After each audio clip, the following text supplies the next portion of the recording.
गीता में अर्जुन को स्वयं भगवान कह रहे हैं कि उस परमेश्वर की शरण में जा, उसके लिए उन संतों के पास जा जो तत्वदर्शी हो। इसी प्रकार हजरत मोहम्मद को उनका अल्लाह कह रहा है कि कोई और पूर्ण परमात्मा है, उसको पाने के लिए उन तत्वदर्शी संत की तलाश कर। वो प्रभु कौन है, ये जानने के लिए कृपया अवश्य सुनिए जगत गुरु तत्वदर्शी संत रामपाल जी महाराज के अमृत वचन।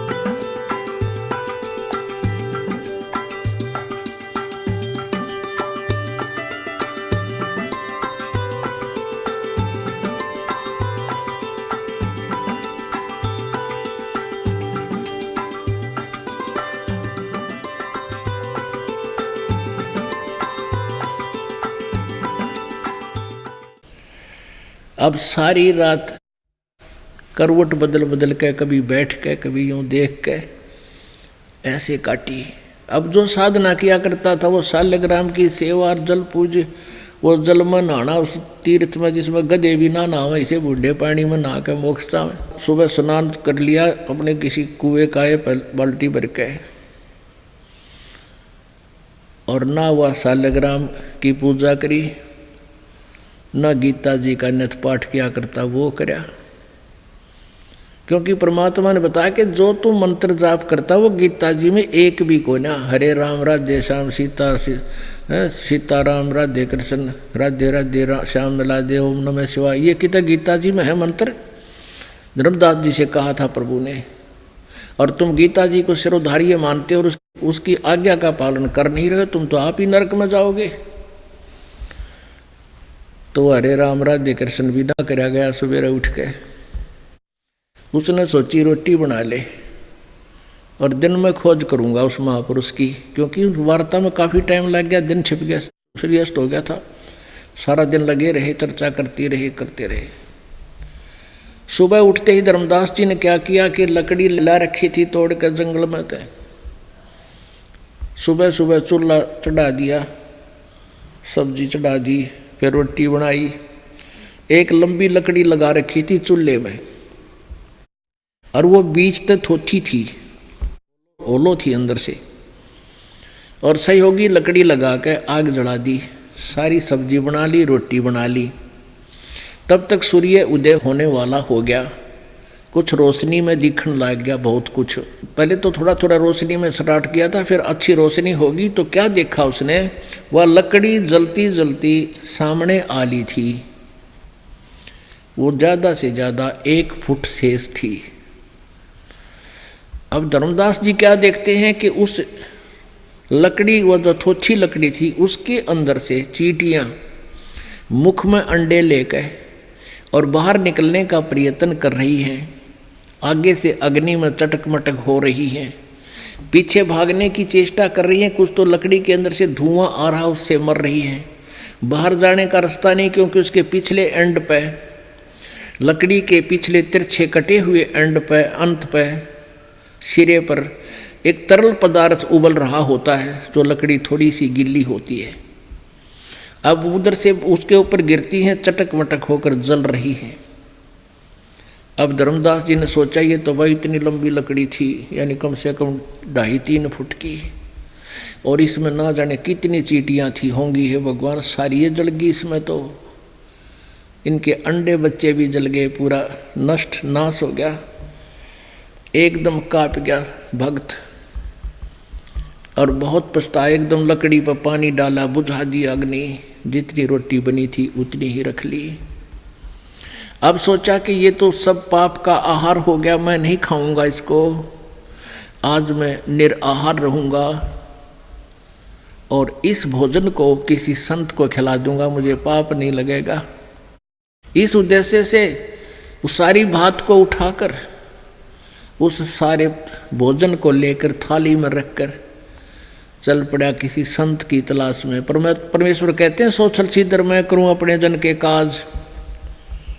अब परमेश्वर ने एक संत रूप धारण कर लिया। जैसे हिंदू धर्म के प्राणी श्रद्धालु जिसको संत मानते हैं, दाढ़ी बड़ी हुई, सिर पर बड़ी बड़ी जटा हो, एक लाल सा कपड़ा लपेट रखा हो शरीर पर, इस प्रकार की वेशभूषा वाले को हम साधु मानते हैं। यही रूप बनाकर परमात्मा एक वृक्ष के नीचे बैठ गए। अब धर्मदास जी ने देखा कि एक संत बैठा है, उसको प्रणाम किया, सामने वो थाल रख दिया भोजन का और कहा महात्मा जी भोजन पालो, भूख लगी होगी। अब परमेश्वर ने रूप बदल रखा था, धर्मदास जी पहचान नहीं सके। परमेश्वर ने कहा कि हाँ धर्मदास मुझे भूख लगी है भाई, रख दे भोजन खाऊंगा। अब धर्मदास जी एक बार सतर्क हुए, कहने लगे मेरे नाम से कैसे परिचित हैं। फिर सोचा मैं बड़ा सेठ हूँ, भंडारे करता रहता हूँ, ये कहीं आया होगा मेरे वहाँ, मुझे जानता होगा। अब परमात्मा ने क्या किया, अपने पास एक करमंडल रखा हुआ था, एक करमंडल लोटा जल का, कबीर जी ने, और उस लोटे में तो जल लेकर के एक मंत्र बोला, मन मन में बुदबुदाया और छिट्टे मार दिए सारी उस पर, रोटियां पर और दाल पे, सब्जी पे। वो सारी की सारी रोटियों की और उस भात की सब्जी की चीटी बन गई और सारी थाली काली होगी, नो गुच्छे के गुच्छे पड़े उसमें, और अंडे लेकर थाली से बाहर निकलने की चेष्टा करने लगी। तब परमात्मा उसी रूप में आगे जो जिंदा के रूप में बात करी थी पहले दिन, और कहा रे धर्मदास के कह रहा था तू हम जीव इंसान नहीं करते, तेरे से तो कसाई भी अच्छा, ऐसे पाप के भोजन को तू मुझे खिलाने आया था। जब उसने देखा तो वो ही महाराज जी है, चरण पकड़ लिए और बुरी तरह रोने लग गया। ये भगवान मुझे माफ़ कर दो, ये परमात्मा आपकी एक एक बात सच्ची है, मुझ अपराधी का कोई पाप आगे अड़ गया जिसने मुझे आपसे दूर कर दिया। मेरे उस अज्ञान ने परमात्मा, मेरे अभिमान ने आपसे मुझे दूर कर दिया। अब जो तुम बताओगे मैं सारी सुनूंगा, मुझे एक बार फिर ज्ञान सुना दो। फिर परमात्मा ने उसको सृष्टि रचना सुनाई। धर्मदास ये जग बोराना, कोई न जाने पद निर्वाणा, यही कारण मैं कथा पसारा, जग से कहिए एक राम नियारा। परमात्मा ने धर्मदास जी को वो सृष्टि रचना सुनाई और कहा कि धर्मदास अब मैं तुझको एक ऐसी कथा सुनाऊंगा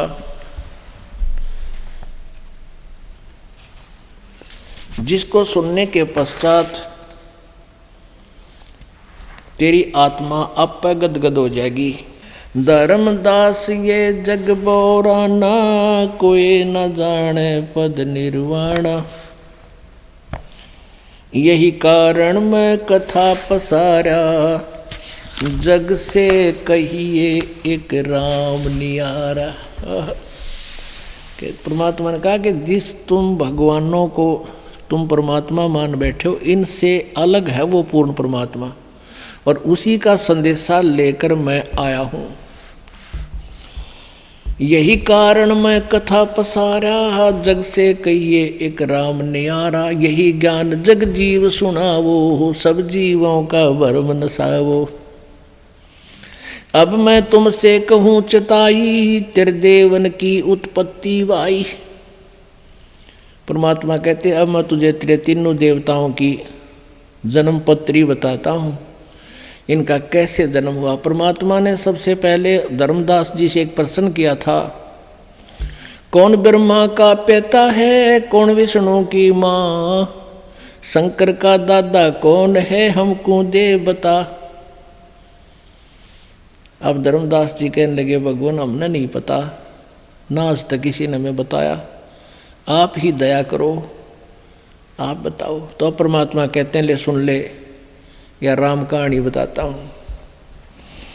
धर्मदास ये जग बोराना, कोई न जाने पद निर्वाण। धर्मदास ये सारा संसार विचलित है, कोई भी इस निर्वाण पद से परिचित नहीं है, पूर्ण मोक्ष मार्ग से कोई परिचित नहीं है। इसलिए मैं तुझे कथा सुना रहा हूँ, और यही कथा तू सबको सुनाना जो तेरे निकट आवे, लेकिन मानेंगे नहीं जल्दी सी, फिर भी ये कथा सुनाना। यही कारण मैं कथा पसारा, जग से कहिए एक राम न्यारा। यही ज्ञान जग जीव सुनावो, सब जीवों का भरम नसाओ। अब मैं तुमसे कहूँ चिताई, त्रिदेवन की उत्पत्ति बाई।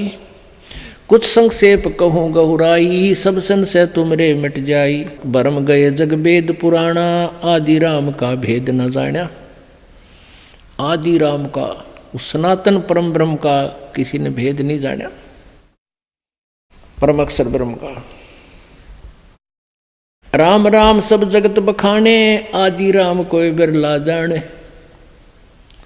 आदि राम सनातन परमात्मा, सबसे पहले वाला अमर भगवान, उसको बहुत कोई बिरला ही जानता है।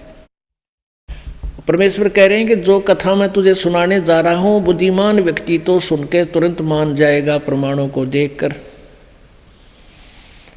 और मूर्ख सुने तो वो नहीं समझ पाएगा, क्योंकि ये ज्ञान एक श्रद्धालु के लिए होता है।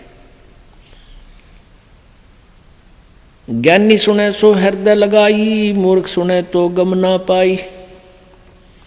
माँ अष्टंगी पिता निरंजन, ये जमदारुण वंशन अंजन। पहले कीन निरंजन राई, पीछे से माया उपजाई। माया रूप देख अति शोभा, देव निरंजन तन मन लोभा। कामदेव धर्मराय सताए, देवी को तुरंत दर खाए। पेट से देवी करी पुकारा, ये साहिब मेरा करो उबारा। टेर सुनी तब हम ता आए, अष्टंगी को बंद छुड़वाए। सतलोक में कीना दुराचारी, ही काल निरंजन दीनकारी। माया समेत दिया भगाई, 16 शंख कोस दूरी पर आई। अष्टंगी और काल अब दोई, मंद कर्म से गए बिगोई। अब परमात्मा बता रहे हैं कि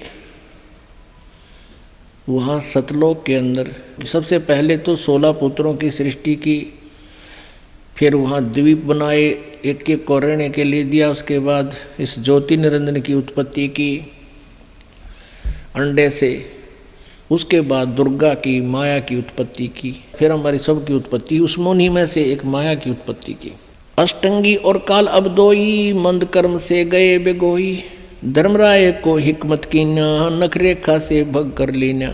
इस धर्मराय भी कहते हैं इस काल को, सरब्रह्म को, सरब्रह्म को, सरपुरुष को धर्मराय कहते हैं। ये कहता है कि मैं सत्य का राज करूँगा और धर्म का राज करूँगा, न्यायाधीश, न्याय करूँगा। और इस लोक में न्याय नाम की चीज़ नहीं है, लेकिन फिर भी ये न्यायाधीश कहलाता है। और इसने अपना एक न्यायाधीश भी अलग से डिप्यूट कर रखा है, धर्मराज। और ये स्वयं भी धर्मराय की सुप्रीम जज की पावर इसके अपने पास भी रखता है। धर्मराय हिक किन्ने भोग विलासा, माया को रही तब आशा।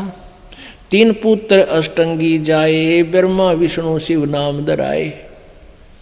3 पुत्र दुर्गा ने उत्पन्न किए इस ज्योति निरंजन सरपुरुष, इस काल के संयोग से, पति पत्नी व्यवहार से। 3 पुत्र अष्टंगी जाए, ब्रह्मा विष्णु शिव नाम धराए। ओह, ये 3 देव विस्तार चलावे, इनमें ये जग सब धोखा खावे। इस काल के तीनों पुत्र इस काल के इस एक ब्रह्मांड के ढमढमें चला रहे हैं। इस काल को 3 लोकों की विशेष आवश्यकता है, पृथ्वी लोक, स्वर्गलोक और पाताल लोक। क्योंकि इन तीनों लोकों में इसके आहार हैं। 1 लाख मानव शरीरधारी प्राणियों को ये नित्य आहार करता है और 1.25 लाख यानी 25,000% एक्स्ट्रा डेली उत्पन्न करता है। ऐसा इसको श्राप लगा हुआ है। 3 देव विस्तार चलावे, इनमें ये जग धोखा खावे। पुरुष गम कैसे कोई पावे है, काल निरंजन जग भरमावे। कहते उस परमात्मा के बारे में कौन जान सकता है, तो सबको भ्रमित किए हुए है। सब उल्टे ज्ञान से रंगवा रखे हैं, झूठे संत गुरु भेज भेज के। 3 लोक अपने सुत दीन्या, सुन निरंजन बासालीन्या। ये अपने 3 लोक, स्वर्गलोक, पृथ्वीलोक और पाताल लोक, इन अपने तीनों पुत्रों को इनका इंचार्ज बना दिया। रजगुण युक्त ब्रह्मा जी को कर दिया, सतगुण युक्त विष्णु जी को और स्तम गुण युक्त शंकर जी को। और स्वयं ये जा बैठा एक अपने अलग ब्रह्मांड के लास्ट में। वहाँ कोई नहीं जा सकता, ना ब्रह्मा जा सकता, ना विष्णु जा सकता, ना दुर्गा जा सकती। वो अपनी ही रजा से किसी को वहाँ ले जा सकता है। 3 लोक अपने सुत दीना, सुन निरंजन बासालीना। अलख निरंजन सुन ठिकाना, ब्रह्मा विष्णु शिव भेद न जाण्या। 3 देव सो उसको ध्यावे, निरंजन का वह पार न पावे। ये ब्रह्मा विष्णु महेश भी ध्यान लगाते हैं, आखिर में इनको भी ये काल नहीं मिला, क्योंकि इसने प्रतिज्ञा की हुई है कि मैं किसी को अपने ओरिजिनल रूप में दर्शन नहीं दूंगा। इसलिए किसी साधक को तो विष्णु रूप में दर्शन देता है, किसी को शिव रूप में देता है, किसी को ब्रह्मा रूप में देता है। तो भोली आत्माएं इन ब्रह्मा विष्णु महेश इस काल के पुत्रों को ही ये सुप्रीम पावर मान बैठे हैं। ऐसे साधक साधना करते हैं वेदानुसार, और उनको विष्णु रूप या ब्रह्मा रूप में दर्शन दे दिया, अपना ओरिजिनल रूप में दर्शन नहीं दिए, जिस कारण से सभी भ्रमित हो रहे हैं। अलख निरंजन बड़ा बटपारा, 3 लोक जीव कीन आहारा। बटपार माने ठग है। ये काल जो है बड़ा ठग है और 3 लोक के जीवों को ये आहार कर रहा है, खा रहा है। ब्रह्मा विष्णु शिव नहीं बचाए, सकल खाए पुन धूड़ उड़ाए। कहते ब्रह्मा विष्णु महेश भी ना छोड़ता, इनको भी खाता है ये, इनकी भी जन्म मृत्यु होती है। आप श्रीमद् देवी भागवत में आंखों देखा 3 स्कंद 123 पृष्ठ पे। ब्रह्मा विष्णु शिव नहीं बचाए, सकल खाए पुन धूल उड़ाए। तिनके सुत हैं तीनों देवा, ये अंदर जीव करते हैं सेवा। इस काल के और दुर्गा के ये पुत्र हैं तीनों भगवान ब्रह्मा विष्णु महेश, और ये ज्ञानहीन अंधे प्राणी इन्हीं की पूजा करते हैं। अब उस समय तो धर्मदास जी सारी मान्यता जो कह रहे सही करे ना, तो पहले दांडी पा के रहा था जब वह मुकर जा था। अब सारी सुन रहा है बैठ कर चुपचाप, कत्ती नहीं चसकता, और सब बातें उसको सारी सच्ची लग रही हैं, क्योंकि प्रमाण देख लिए थे। अकाल पुरुष का हूँ नहीं चिन्ह, काल पाए सभी गैलीन्य। ब्रह्म काल सकल जग जाने, आदि ब्रह्म को ना पहचाने। आदि ब्रह्म, इस काल ब्रह्म ने तो सब माने बैठे भगवान है, और आदि ब्रह्म परम अक्षर ब्रह्म को कोई नहीं पहचानता। तीनों देव और अवतारा, ताको बजे सकल संसारा। ये तीनों देवता और इनने के अवतार राम और कृष्ण, इन सारे इन का जाप करने लग रहे हैं। तीनों गुण का ये विस्तारा, धर्मदास में कहूँ पुकारा। गुण तीनों की भक्ति में ये भूल पड़ो संसारे, कह कबीर निज नाम बिना भी कैसे उतरो पार। आगे गरीबदास साहिब जी ने भी परमेश्वर की कृपा से, उन्हीं के ज्ञान से, उनसे प्रीतित होकर के यही ज्ञान बताया। माया आदि निरंजन भाई, अपने जाए आपे खाई। ये ज्योत निरंजन और ये माया दोनों मिलकर इन प्राणियों की उत्पत्ति करते हैं, और ये काल खा रहा है। अपने जाए आपे खाई, अपने पुत्रों को उत्पन्न किए हुए को स्वयं ही खा रहे हैं। ऐसा ये काल अन्यायी। माया आदि निरंजन भाई, अपने जाए आपे खाई। ब्रह्मा विष्णु महेश्वर चेला, ओहंग सोहंग का है खेला। सुन शिखर में धर्म अन्यायी, जिन शक्ति डायण मैल पठाई। स्वयं तो ये इस एक ब्रह्मांड के लास्ट में रहता है और दुर्गा को यहाँ इंचार्ज बनाकर छोड़ दिया। लाख ग्रास से नित उठ दूती, माया आज तकत की कुती। इस निरंजन को परमात्मा यहाँ लताड़ रहा है। माया का अर्थ धोखा देना भी होता है, जाल होता है। माया माने जाल। इस काल के द्वारा फैलाया गया जाल ये 1 लाख जीवों को डेली खाता है। दुर्गा इसका सहयोग दे रही है। शिखर सोन में धर्म अन्यायी, जिन शक्ति डायण मैल पठाई। लाख गिरा सैनित उठ दूती, ही माया आज तकत की कुती। 1 लाख जीवों को यू काल डेली खा रहा है। दुर्गा इसका सहयोग दे रही है। 1.25 लाख घड़िए नित भांडे, हंसा उत्पत्ति पर ले डांडे।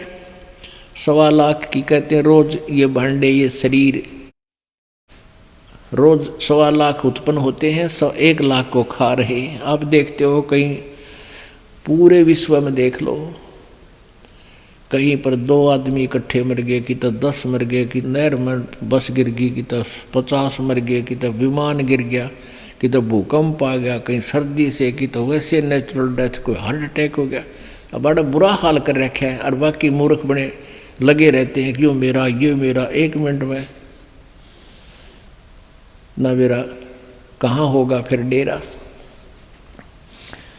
1.25 लाख घड़िए नित भांडे, हंसा उत्पत्ति पर ले डांडे। इन पुण्यात्माओं को जन्म और मृत्यु के दंड से दंडित किया जा रहा है। ये तीनों चेला बटपारी, सिरजे पुरुषा सिरजी नारी। खोखापुर में जीव भुलाए, सोपन बिस्त बैकुंठ बनाए। यो खोखापुर बताया है। कहते खोखापुर में कति नकली इस लोक में ये जीव धोखे में रखे हुए हैं, भरमा रखे हैं, भुला रखे हैं। ये अरहट का कुआ लोई, यागल बंजा है सब कोई। कीड़ी कुंजर और अवतारा, हरहट डोर बंधे कई बारा। शेष महेश गणेश्वर ताही, हरहट डोर बंधे सब आही। शुक्राजिक ब्रह्माजिक देवा, हरहट डोर बंधे सब खेवा। ये कोटिक करता फिरता देखा, हर डोर कहूँ सुन देखा। ये चतुर्भुजी भगवान कहाँ मैं, हर हट डोर बंधे सब आवे। अपने आत्माओं हर हट रहट। आपने हर हट कुआ नहीं देखा होगा, लेकिन उसका थोड़ा चित्र दिखाने से आसानी से समझ में आ जाता है। कहते हैं यहाँ जब तक तुम्हें पूर्ण परमात्मा की सत भक्ति नहीं प्राप्त होती और अन्य साधनाएं करके तुम क्या करते हो, यहाँ साधना की, धर्म किए, पुण्य किया, स्वर्ग में चले गए। वहाँ पुण्य क्षीण हो गए, फिर वहाँ से नरक में गए, नरक से फिर पृथ्वी पर, फिर कभी मनुष्य जीवन मिला, फिर पुण्य किए थोड़े बहुत, पुण्य के आधार पर स्वर्ग में, नरक के आधार से नरक में, फिर यहीं पर, फिर स्वर्ग में, फिर यहीं पर, फिर स्वर्ग में, फिर यहीं पर, फिर नरक में, फिर 84 लाख योनियों में। कहते हैं ये अरहट का कुआ लोई, या गल बंजा है सब कोई। ये देखिएगा एक अरहट का कुआ दिखाते हैं आपको, क्योंकि अब वो जिस समय ये ज्ञान दिया था उस समय तो ये आम होया करते हर जगह। ये समझो एक एलिवेशन है इसकी, जैसे यूँ काट रखा हो कुआ दिखाने के लिए। ये जल है इस कुएं में, ये नीचे जल है, और यहाँ एक ये व्हील, एक पुली है, व्हील है। इसके ऊपर छोटे छोटे दांते से होते जैसे गिरारी का होया करें, और इसके ऊपर एक चैन लगा दी जाती है। चैन के ऊपर ये बाल्टियाँ फिक्स कर रखी हैं, इन पर नटों से लगा रखी हैं। और इसको चलाने के लिए एक अलग से बैल चलते थे, कोल्लों की तरह अलग से, और वो बैल चलते थे और ये ऐसे साफ्ट घुमाती थी इस चक्कर को। हमने केवल ये चक्कर आपको दिखा रखा है। तो ये चलता था ऐसे, तो नीचे से बाल्टियाँ पानी से भरती और ऊपर आती हैं, यहाँ खाली हो जाती हैं। देखो आगे ना, और फिर ये खेतों में पानी चला जाता है। ये एक पुली है, ये इसके चैन है, चैन के साथ ये बाल्टियां बांध रखी हैं, वेल्ड कर रखी हैं, और ये चैन इन बाल्टियों समेत नीचे जल में आती है। यहाँ से बाल्टी भर जाती है और ये ऊपर आती है भरे पानी की, और यहाँ ये खाली हो जाती है और यहाँ से पानी खेतों में चला जाता है। तो ये क्या बताना चाहते हैं परमात्मा कि जैसे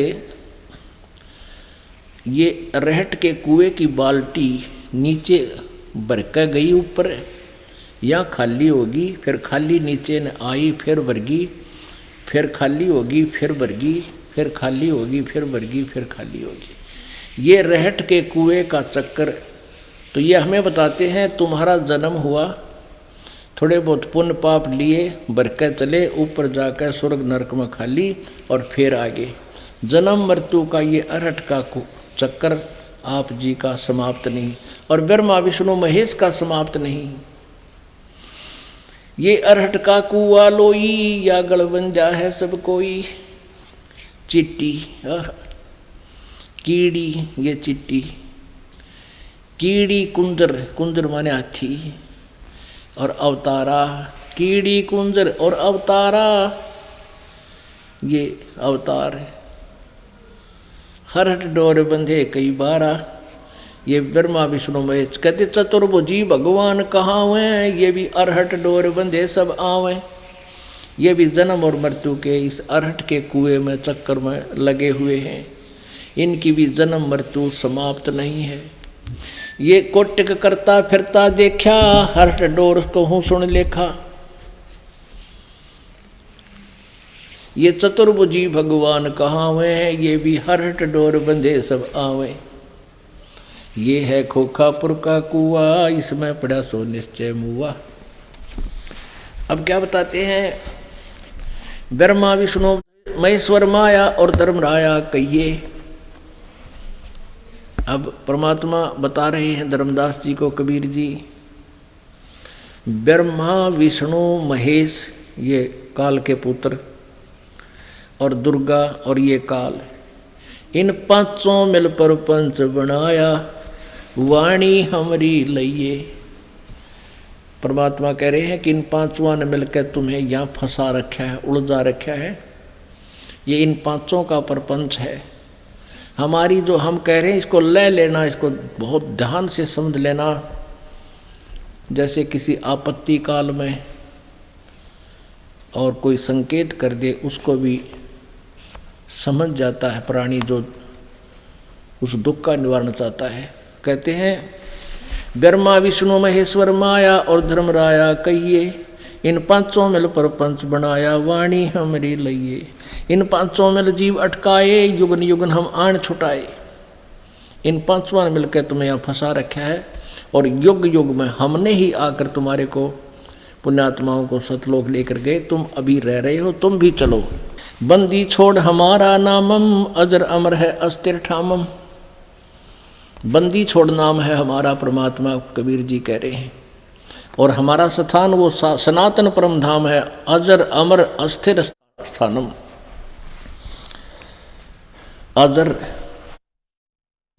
जैसे जर, जरा, जरा माने बुढ़ापा, अजर जहाँ बुढ़ापा नहीं हो। अमर वो अविनाशी, अस्थिर जो कभी भी डगमग ना होने वाला हमारा स्थान सतलोक है। पीर पैगंबर कुतुब ओलिया, सुर नर मुनि जन ज्ञानी। एत्या को तो रा ना पाया, ये काल के बंदे प्राणी। अब परमात्मा ने कितनी गहरी बात कही है।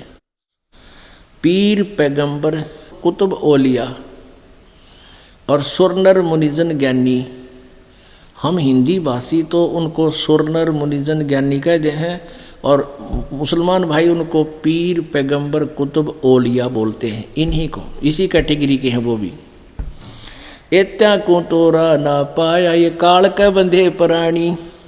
अपने आत्माओं, ये वाणी जो अभी आपको सुनाई है कि ये सुरनर मुनिजन ज्ञानी, इनको भी रास्ता नहीं मिला, ये भी काल के बंध रहे हैं। इसका निर्णय यह देवी भागवत देगी। अभी दिखाते हैं आपको श्रीमद् देवी भागवत। ये गीता प्रेस गोरखपुर से प्रकाशित है। हनुमान प्रसाद पोदार और चिमनलाल इसके संपादक हैं और गीता प्रेस गोरखपुर से प्रकाशित है। इसके 414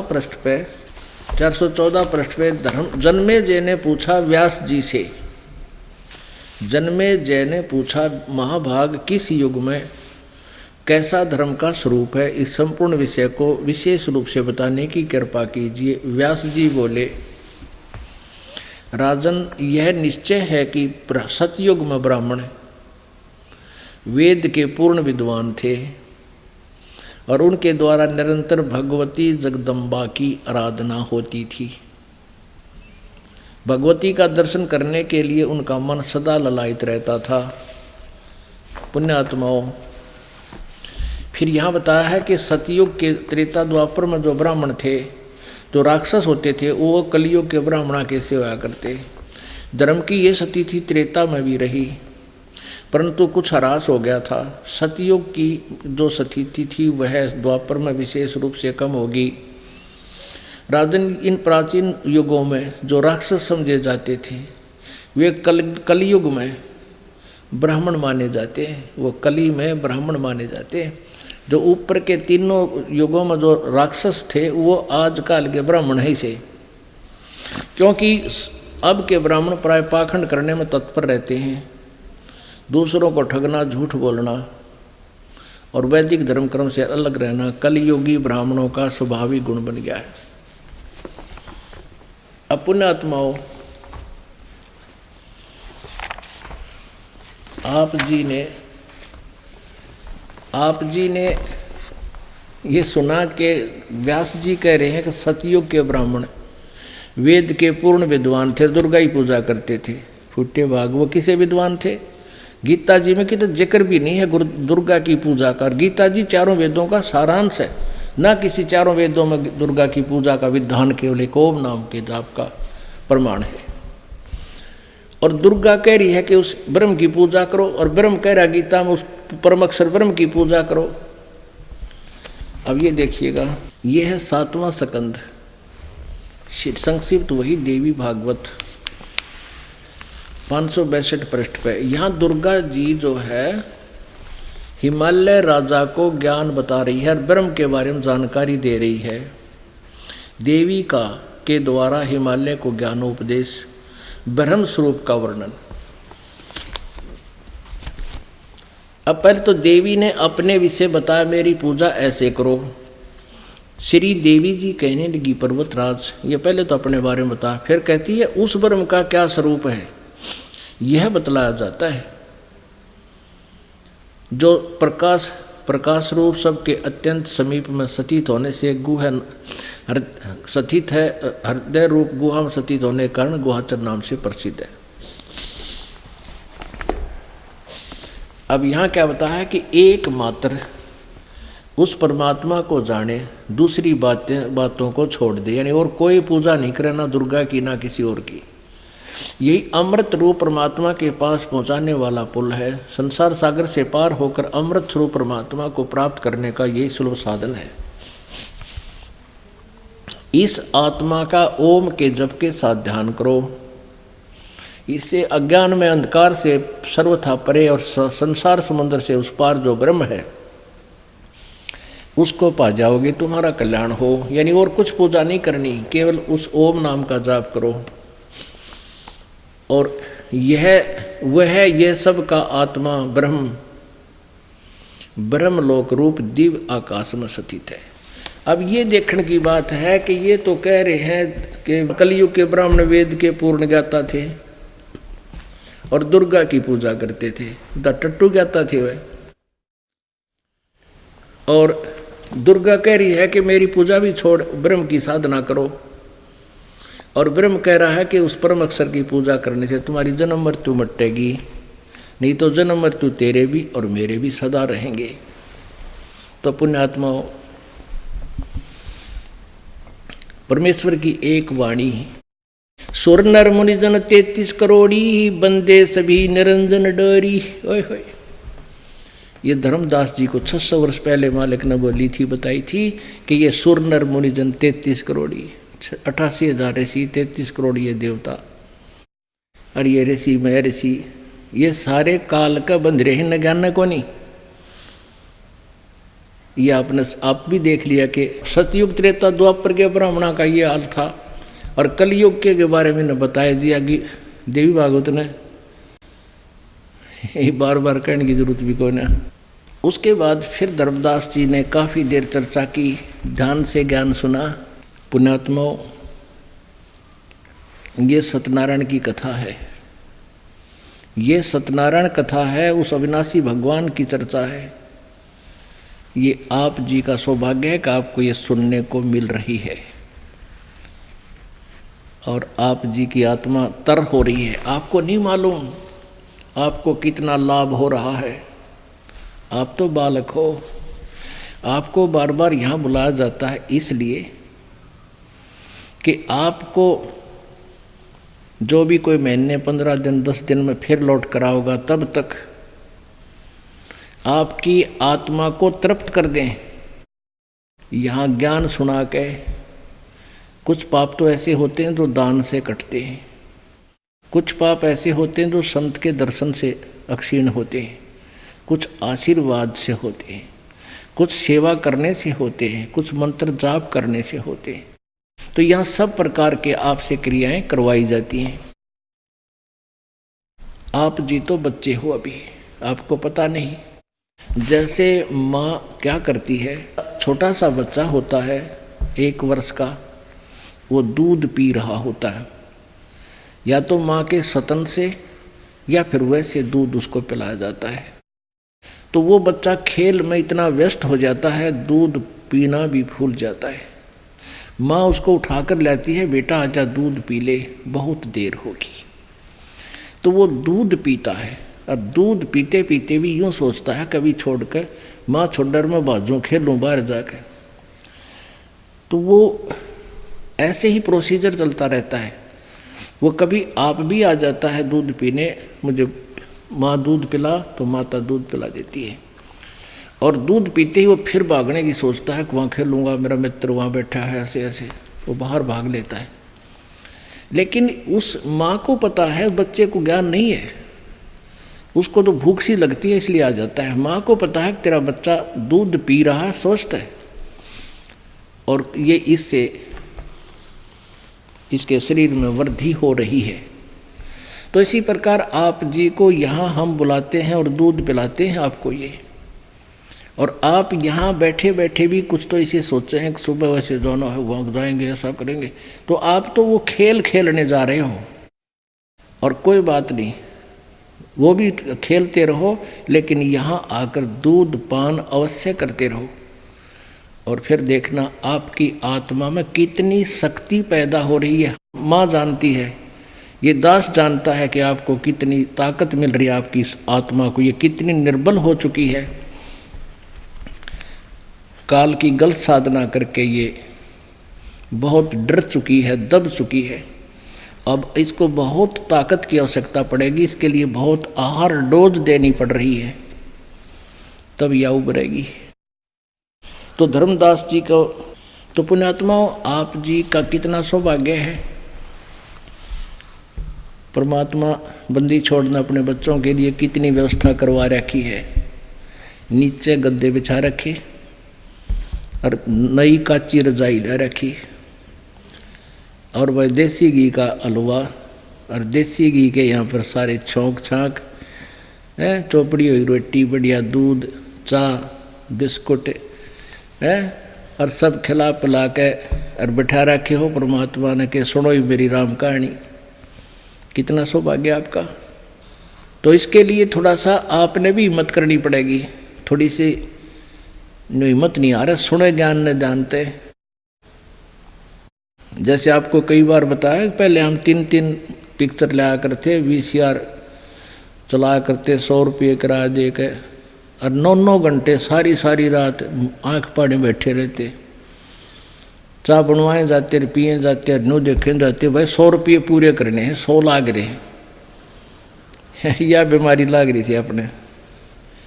तो अब हम इस परमात्मा के लिए जागे, अमृतवाणी सुनने के लिए जागे, चाहे 2 घंटा आध घंटा ज़्यादा भी हो जाए पुण्यात्माओं, लेकिन आत्मा में जो है ना ये इसकी ताकत प्रवेश हो रही है इस ज्ञान से, ये सत्यनारायण कथा सुन के। अब धर्मदास जी ने फिर बात याद आएगी, क्योंकि जब तक हमारे अंदर कचरा सारा ना निकलेगा इतने गाड़ी चल को नहीं।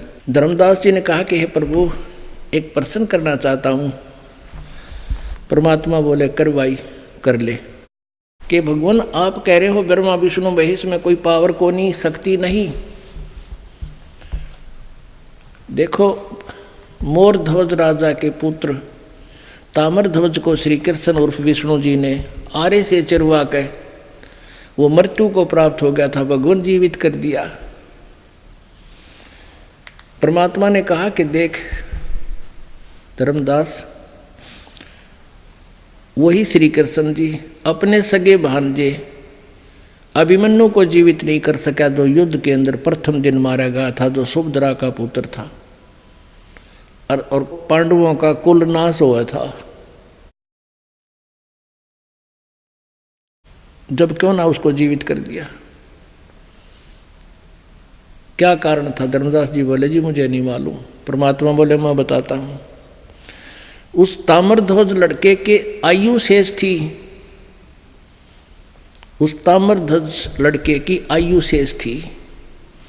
उसको कटवा कर जीवित कर देना इन भगवानों के पास एक सिद्धि होती है। जो जादूगर दिखा दूं आपने, अपने अंग के नारे नारे टुकड़े कर दे फिर जोड़ देता है, लेकिन मरे हुए ने जीवित करके दिखा दे जादूगर। और परमात्मा मृत्यु को प्राप्त हुए प्राणी को भी जीवित कर सकता है, वो कबीर जी है। और अभिमन्यु की आयु शेष नहीं थी धर्मदास, इसलिए श्री कृष्ण यूजलेस फेल हो गया था वहां पे। और पूर्ण परमात्मा अपना डबल रोल कर रहे हैं। जिसका मैं संदेश लेकर आया हूं वो अपने प्राणी की, अपने भक्त की उम्र भी बढ़ा देता है, वो जीवित कर सकता है। फिर धर्मदास जी ने और भी कई ऊट पटांग प्रश्न कर दिए। कहने लगे जी नरसिंह जी की हुंडी ले ली थी, ऐसे ऐसे बात भरा श्री कृष्ण जी ने, क्यों कर मानो यह बात आपकी, उनमें शक्ति को ना। परमात्मा बोले तू भाड़ में जा, जब तेरा समझ में आ जा जब आ जाइए। यूं कहकर अंतर ध्यान हो गया परमात्मा। अब वो मूर्ख फेर रो अब हुंडी त्रियां बालक की तरह। हे भगवान, हे परमात्मा, कहाँ गए आप? हे भगवान एक बार दर्शन दे दो। हे मालिक, मैं फिर कदे नहीं वाद विवाद करूंगा। ऐसे रो रहा है। तहां रोवत धर्मनि नागर, कहाँ गए मेरे सुख के सागर। अधिक वियोग हुआ हमसे ती, जैसे निर्धन की लुट जा खेती। बेग मिलो कर हूं अपघाता, मैं ना जीऊं सुनो विधाता।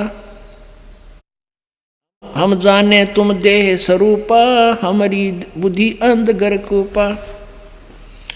अधिक वियोग हुआ हमसे ती, जैसे निर्धन की लुट जा खेती। अब रो रहा है वो बुद्धू बोंदू। भगवान था जब अटपट मारे बैठा बैठा। अब नो कहे तावा लीन बहे निर्वाणी, मगन रूप साहेब सैलानी। तावा रोवत धर्मनि नागर, कहाँ गए मेरे सुख के सागर। अधिक वियोग हुआ हमसे ती, जैसे निर्धन की लुट जा खेती। नो कहे भगवान मेरी गलती सी बन गई, जैसे गरीब आदमी ने मुश्किल से खेती तैयार की और उसने कोई लूट ले जा लफंडर। आज मेरा तो नाश हो गया सारा। ये बाप में लो को ना, क्योंकि दूसरी बार छेड़ दिए। कल्प करे और मन में रोवे, दसों दिशा को वो मगजोवे। होए होए नो कई इस प्रकार कल्प रहा, अंदर से तड़फ रहा है। और कभी ऊपर को देख रहा है, कभी इधर देख रहा है, कभी मेरे पीछे तो नहीं छुप गए भगवान, ऐसे देख रहा है चारों तरफ, दसों दिशा को वो नो देख रहा है। कहाँ गए भगवान, इतने जल्दी कहाँ चले गए। अधिक वियोग हुआ हमसे ती, जैसे निर्धन की लुट जा खेती। कल्प करे और मन में रोवे, दसों दिशा को वो मगजोवे। हम जाने तुम देह स्वरूपा, हमारी बुद्धि अंध गर्कूपा। हे मालिक, हमने तो आपको भी अपने जैसा ही देहधारी सुना था, ऐसी ही काया से युक्त जाना था, आप तो परमात्मा हो, हम तो मानुष रूप तुम जाना, सुन सतगुरु का किया पियाना। बेग मिलो कर हूं अपघाता, मैं ना जीऊं सुनो विधाता। अगम ज्ञान कुछ मोहे सुनाया, मैं जीऊं नहीं अवगत राया। ऐसा ज्ञान आपने सुना दिया, बिना तिया भक्ति कर सकता मैं जो पहले किया करता, और आगे का रास्ता मुझे मिल नहीं पाया। मेरे इस दुर्भाग्य ने, मेरे इस अज्ञान ने, उस अड़ंगे ने मेरे साथ ही आज भी धोखा कर दिया। जो अज्ञान मैंने ठोक रखा था, भगवान से दूर कर दिया इसने मुझे। कहते हैं जल्दी जल्दी मिलो भगवान, ना मैं आत्मघात करूंगा, मैं जी नहीं सकता। बेग मिलो कर हूं अपघाता, मैं ना जीऊं सुनो विधाता। अगम ज्ञान कुछ मोहे सुनाया, मैं जीऊं नहीं अवगत राया। अगम आगे का ज्ञान, बहुत ऊंचा ज्ञान आपने मुझे सुनाया। तुम सतगुरु अवगत अधिकारी, मैं नहीं जानी लीला थारी। ओहो, तुम तो सचमुच परमात्मा थे और मैंने आपकी लीला को समझा नहीं। तुम अवगत अविनाशी साईं, फिर मोको कब मिलो गोसाई।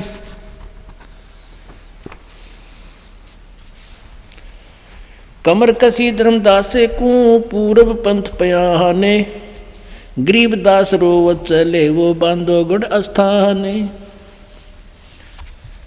अब क्या होता है, धर्मदास जी रोते हुए वहीं से रोने लगे थे, और बांधवगढ़ में आगे मथुरा से 700-750 किलोमीटर दूर है मथुरा से बांधवगढ़।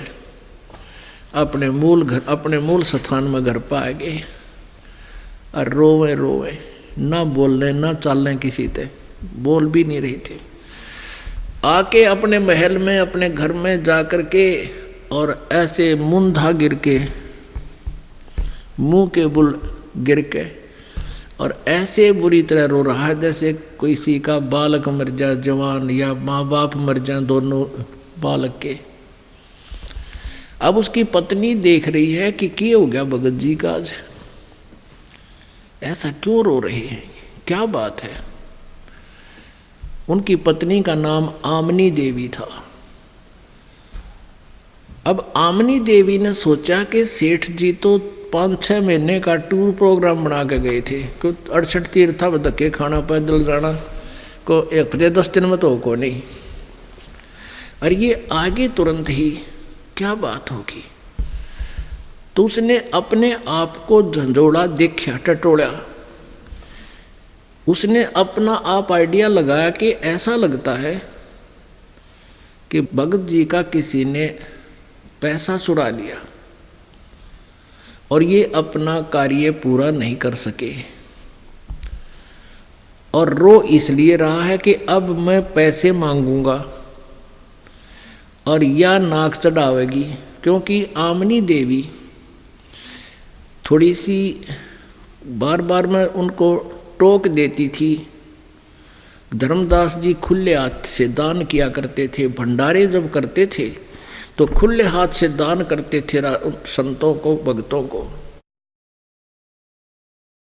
और वो टोक दिया करती कि दान भी हिसाब का होना चाहिए, ऐसे पैसा ना बर्बाद करो, बच्चे भी तो हैं अपने, इस तरह वह कह दिया करती थी। तो आमनी देवी ने सोचा कि बहुत बुरी तरह रो रहा है, इसकी तुम पाप की बागन बनेगी।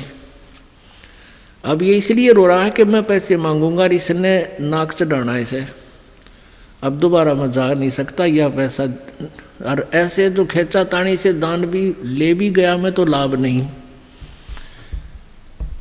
तो आमनी देवी ने कहा कि सेठ जी, मुझे लगता है आपका पैसा चोरी हो गया, धन चोरी हो गया। अब चिंता ना करो, आपका तो भगवान ने बहुत धन दे रखा है, कोई पैसे की कमी नहीं, आप और ले जाओ धन, और मैं बिल्कुल मना नहीं करूँगी। अब वह भी रोने लगी बैठ के, दो रही सा बुरी तरह तड़पता देख कर। तब धर्मदास जी काफ़ी देर फिर भी रोते रहे कि यह गलत समझ गई मैंने।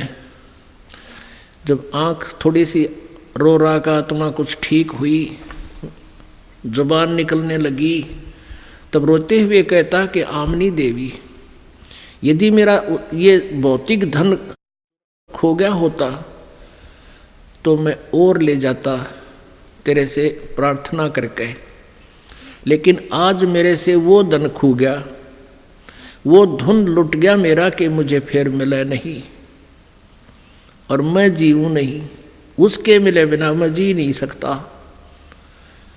आमनी देवी कहने लगी ऐसा कौन सा धन था। फिर धर्मदास जी ने वो सारी सृष्टि रचना जो परमात्मा ने सुनाई थी और गीता और पुराणों के जो प्रमाण बताए थे वो सारे सुना दिए, उसका तो याद थे। अब आमनी देवी भी इतनी समझदार थी, वह कहने लगी सेठ जी आप तो लाला जी होकर सौदागर होकर सौदा चूक गए। ब्रह्मा विष्णु महेश से अपनी कौन सी रिश्तेदारी थी। हमने उनके बारे में किसी से ज्ञान सुना तो इन पर आश्रित हो गए, हम इनको सुप्रीम पावर मान रहे थे। आज प्रत्यक्ष प्रमाण थे और भगवान आ रहे थे। आप तो व्यापारी होकर आज घाटे का सौदा कर लिया। धर्मदास कहने लगे अपनी जिंदगी में पहली बार मैं सौदा चुका हूँ और इसीलिए मैं अपने भाग्य को कोस रहा हूँ, रो रहा हूँ। अब वो संत मुझे मिला नहीं, मैं जीऊँ नहीं और भक्ति कर ही नहीं सकता मैं, और करूँ के तो डले डोड़े सारे दूने पाप कमा रहे हैं। शास्त्र विधि को त्याग कर मनमानी पूजा हम कर रहे हैं जो भगवान के दोषी हो रहे। अब आमनी देवी ने काफ़ी कुछ समझाया लेकिन उसका कोई असर नहीं। अब वो सुबह बैठ जाते हैं, जैसे भीलनी ने भगवान की तलाश इंतजार किया था ऐसे देखा करती थी। ऐसे ही धर्मदास जी अपने बाहर मकान के बाहर चबूतरे पर आकर बैठ जाता गली में, और यूँ देखता रहता। कोई भी दूर से संत भगत दिखाई देता नंगे पैरों चल पड़ता और वहाँ जाकर देखता कि नहीं वो तो नहीं है। कहीं भी कोई जंगल में आसपास आकर पता लगता कि वहाँ कोई संत आए हैं, वहाँ भी पहुँच जाता और वहाँ जाकर उस संत के हो सकता है भी रूप बदल रखा हो तो उससे ज्ञान चर्चा करता, उनसे पूछता कि कोई ब्रह्मा विष्णु महेश से ऊपर भी कोई शक्ति है। तो वो संत कहता नहीं, विष्णु जी और ही सर्वशक्तिमान है, सर्वेश्वर है, महेश्वर है। लाला अब सेठ जी उठ कर चल पड़ता कि ना ये तो कच्चा बोल है, ये तो वो संत को नहीं। तो ऐसे ही वो परीक्षा करता रहा, कोई संत की पता चले वहीं पहुंच जाइए प्रश्न कर दे, वो तो फिर वहीं बोल रहे उठ कर चल पड़े, ना कोई नहीं बड़ी बात है। अब 6 महीने हो गए, रोते रोते सूख गया कति, रोटी खाई जाना। मनुष्य जीवन का पता लग जाता पुण्यात्मा को कि ये भक्ति के बिना व्यर्थ है। और भक्ति जो शास्त्र विधि को त्याग कर, गीता जी अध्याय नंबर 16 के श्लोक नंबर 23 में कहा कि शास्त्र विधि को त्याग कर जो मनमाना आचरण करते हैं उनकी न तो गति होती है, ना कोई कार्य सिद्धि होती है, ना उनको सिद्धि प्राप्त होती है, ना कोई सुख होता है, यूजलेस। फिर उसका करने का फायदा क्या।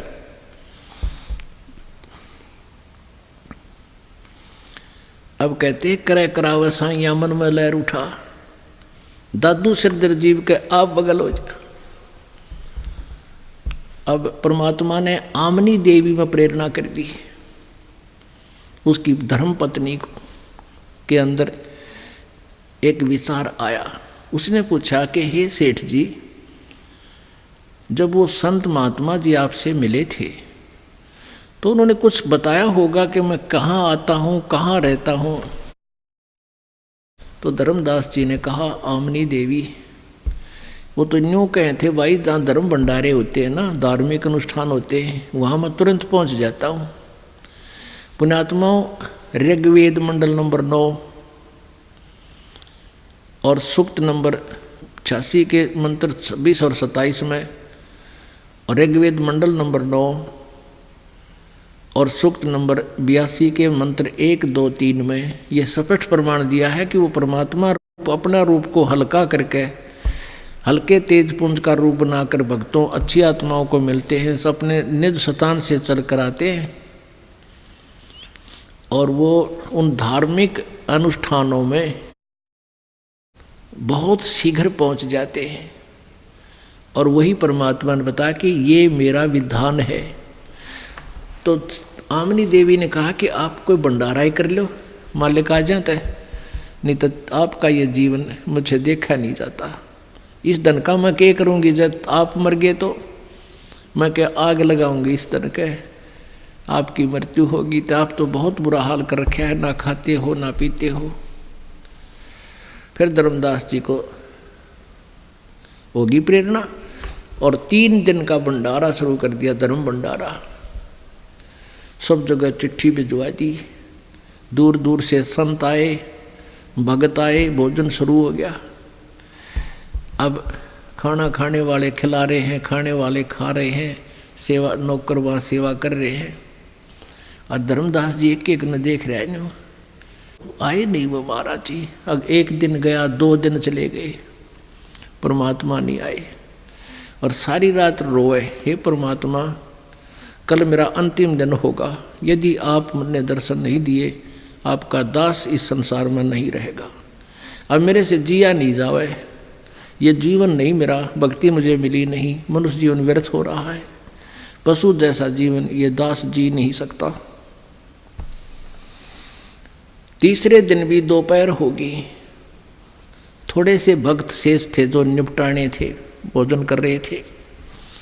अब धर्मदास जी ने हृदय में सोच ली, एक बार ये भगत चले जाएं सारे भोजन खा के और मैं आत्महत्या करूँगा, अब मैं जीऊँगा नहीं। हृदय में तो चली, परमात्मा तो अंतर्यामी है, जानेंगे कि आज भगत बात बिगाड़ेगा। उसी समय एक कदम वृक्ष के नीचे आकर बैठ गए, कदम के पेड़ के नीचे, जो थोड़ी सी दूरी पर 100 फुट की दूरी पर था, जहाँ भंडारा चल रहा था। अब धर्मदास जी कभी इधर देख रहे, कभी इधर देख रहे, एकदम अचानक नजर पड़ी कि वो बैठा है एक महात्मा उसी जिंदे वाले वेशभूषा में। अब धर्मदास जी तो नंगे पैर अब भाग्या गया कति, और देखा नो एकदम नो कौड़ी भरनी के भगवान ईब ना छोड़ू, ईब ना जाइयो यहाँ से। परमात्मा बोले भाई बैठ जा ढंगते, महाराज जी ईब ना छोड़ियो मुझे। फिर चरण पकड़ दिए, मत्था टेक कर पैर पकड़ दिए मजबूती तय।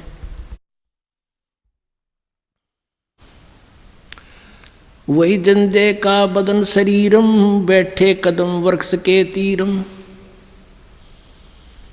अब धर्मदास जी से कहा परमात्मा ने कि कोई बात ना बेटा, अब नहीं जाऊंगा मैं, क्योंकि पहले तू ठीक नहीं हुआ था, तेरा लोहा गर्म नहीं हुआ था। अब मैं तेरे लिए आया हूं और फिर आराम से बात करांगे, इन सबको फारिग कर दे, इनको नहीं बताना मेरे विषय में। तो परमात्मा को पता था कि ये तो बहुत कुछ समझ चुका है, कोई नए सिरे तो पास बैठ गया, इसने और बिदका देगा, तो झूठ बोल रहा होता है, रोड़ा मचा जे मेहमान ने और न इकट्ठे कर ले, कोई नया भक्त होता। इसलिए कहा कि इनको तो फारिग कर जल्दी ही। उन्होंने फारिग कर दिया, तुरंत आगे भीतर लेकर महाराज जी को घर लेकर आ गए परमात्मा को। आमनी देवी से कहा कि आमनी आजा, मेरा खोया हुआ धन मिल गया मुझे, आजा मेरा यो धन आ गया। आमनी देवी ने भी पैर पकड़ दिया, एक पैर धर्मदास, एक उसकी पति पकड़े बैठी है। आमनी देवी ने कहा महाराज जी आपका बच्चा बहुत नर्म आत्मा का है, अरे ये तो मैं इसको सहारा देती रही, ये तो मर जाता भगवान, इतनी कड़ी परीक्षा आपने नहीं लेनी चाहिए थी। आपने 6 महीने हो गए आपको याद करके रो रहा है ये। परमात्मा ने कहा बेटी ये इसको मैंने तंग नहीं कराया, इसका लोहा गर्म कराया है। पहले ये लोहा आकड़ था, ठंडा था और चोट मारूं था, यो टेढ़ा मेढ़ा हो था। अब इसका लोहा गर्म कराया, इसकी फड़क काटी है मैंने बेटी। यो पहले मेरी बात ने सुना था, फिर काना पर घटाड़ दिया था एक आधी बार। अरे यो अमृत ज्ञान बेटा, सारी डोज अंदर जानी चाहिए, जब समझ में आओगी। अब ये मैंने सेट कर दिया, अब जो मैं कहूँगा सारी सच्ची मानेगा, और सच्ची सच्ची मैं बताने आया हूँ। अब इसमें वो बकवाद ना रही, इसके अंदर से गंध निकाल दिया। 6 महीने की तड़फ देखे, वैसा ही हुआ, दोनों ने नाम ले लिया। फिर परमात्मा को ने एक दिन फिर प्रसन्न कर दिया, प्रभु आप उचित समझे अपने दास को, क्योंकि मालिक ने करना था वो खेल, गवाह बनाने थे कि एक बार वो सतलोक आप जी का निज स्थान ये दास देख ले, आप मैं फिर ढोल के डंके पे सबको बता दूंगा। परमात्मा ने सोचा कोई बात ना, मैं भी यही चाहता हूँ। तो परमात्मा उनकी आत्मा को निकाल कर सतलोक ले गए और वो अचेत हो गए। परमेश्वर भी वहाँ से अंतर्ध्यान हुए।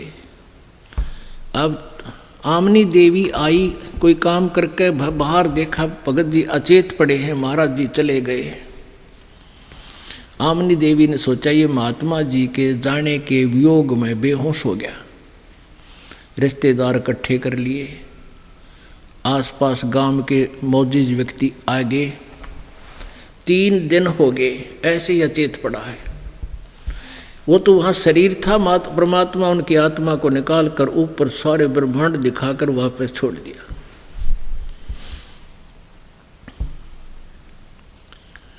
और वापस आते ही उसने देखा,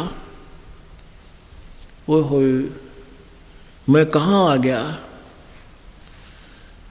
तब सारा हाल बताया उसने कि परमात्मा है ये मुझे सतलोक लेकर गए थे। उन्होंने बताया है कि मैं बनारस में, काशी में धानक का काम करता हूँ। अब मैं उस परमात्मा को खोजूंगा। बनारस में जाके पैदल चल दिया वहाँ से और पहुँच गया परमेश्वर के वहाँ दर्शन किए। फिर बाकी जो वहाँ नाम प्राप्त किया जो सतनाम था। इस प्रकार पुण्यात्मा का उद्धार हुआ। बोलो सतगुरुदेव।